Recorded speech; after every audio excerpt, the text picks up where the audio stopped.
Today, we're diving deep into thousands of years of history, all packed into one of Africa's biggest and most important nations, Algeria. From ancient kingdoms all the way to a brutal fight for freedom, its story is just incredible. A tale of conquest, resilience, and an identity that refuses to be broken. You know this quote? It absolutely nails it. Algeria isn't just one single story. It really is like a tapestry woven together from so many different threads. It's a place where cultures from Africa, Europe, and the Middle East have met, sometimes clashed, and always blended together over thousands of years. And what a timeline it is. We're going to move from the indigenous Berber kingdoms right through Roman and Islamic rule. Then we'll explore the age of the Corsairs, dive into that long, complicated century of French colonization. And finally, we'll get to the War for Independence. So let's jump right in. Okay, so where do we even begin?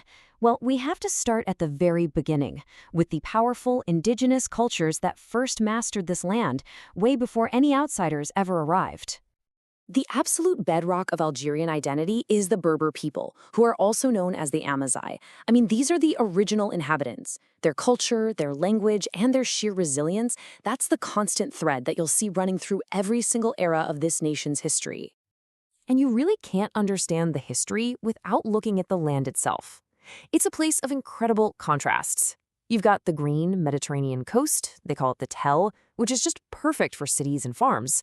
And then you have the Sahara, this massive desert that covers most of the country. It's a huge barrier, but it was also a kind of highway for trade. This contrast shaped everything. And get this, these weren't just some scattered tribes. No way. We're talking about sophisticated kingdoms. Numidia was basically a grain basket for the entire Mediterranean. Mauritania was this buzzing hub of Greco-Roman learning. And the Garamantes? They figured out how to make the Sahara bloom with these amazing underground irrigation systems. Just incredible.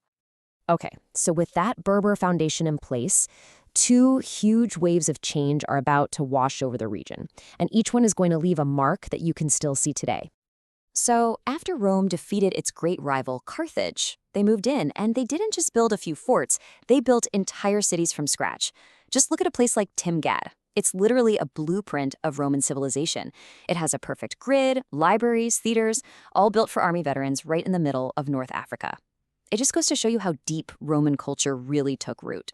But as big as the Roman influence was, what came next was, well, it was on another level entirely. In the 7th century, the Arab conquests brought Islam and the Arabic language. This wasn't just a new ruler taking over. This was a complete shift in faith, in culture, and in worldview. It reoriented Algeria towards the east, a shift that honestly defines it to this day. All right, let's shift gears for our next chapter, because the city of Algiers is about to transform into one of the most feared and powerful naval bases in the entire world. This is the era of the Ottoman Regency and the legendary Barbary Corsairs. So how in the world did this happen? Well, it was actually a brilliant political play. You have these famous Corsair brothers, the Barbarossas, who capture Algiers. But they're facing a huge threat from Spain. So Khayr al-Din makes a deal. He offers the city to the powerful Ottoman Sultan in exchange for military protection. And just like that, Algiers becomes this key, semi-independent naval base for the massive Ottoman Empire. Now, it's really important to get this. These Corsairs weren't your typical pirates. These guys were state-sponsored privateers. They were basically government-authorized raiders, and they made the Regency of Algiers incredibly rich and powerful.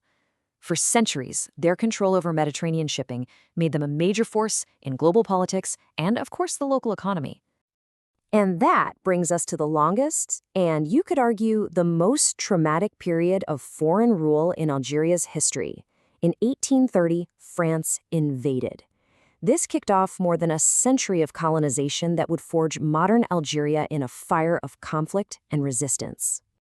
132 years. Just let that number sink in for a second. The sheer weight of it. We're talking about more than a century of profound, disruptive, and often violent change that touched every single part of Algerian life. So what did that rule actually look like on the ground? Well, it was a system of deep division. On one side, you had the European settlers, the colons, who had all the rights of French citizens and controlled all the best land in the economy. And on the other side, you had the indigenous Algerians, who were subject to French law but were denied all of its protections and benefits. But the Algerian people were never just going to accept this. Not a chance. From the very beginning, there was fierce resistance. The most famous early leader was a man named Emir Abdelkader, an absolutely brilliant military strategist and statesman who managed to unite different tribes and fight the French to a standstill for nearly 20 years. So all that long history of resistance, it finally boils over. It culminates in an all-out war. This is the final chapter of our story, the brutal, bloody, and ultimately successful fight for Algerian independence. But that final path to independence, man, it was tragic. A key turning point was the Sétif massacre in 1945, which really radicalized the movement and convinced so many people that a peaceful solution was impossible. The war officially kicked off in 1954, and it just raged for 8 brutal years until finally the Evian Accords were signed in 1962, granting Algeria its hard-won sovereignty. And who was leading the charge in this war? It was the FLN, which stands for the National Liberation Front. This was the political and military organization that managed to unite the nationalist movement, lead the armed struggle, and then ultimately become the ruling party of the new independent nation. And that brings us to the end of our historical journey, but really to the beginning of modern Algeria's story, which leaves us with one final big question. After thousands of years of being this crossroads for empires and ideas, a place defined by both assimilation and fierce resistance, how does a nation forged in that kind of fire actually chart its own path forward?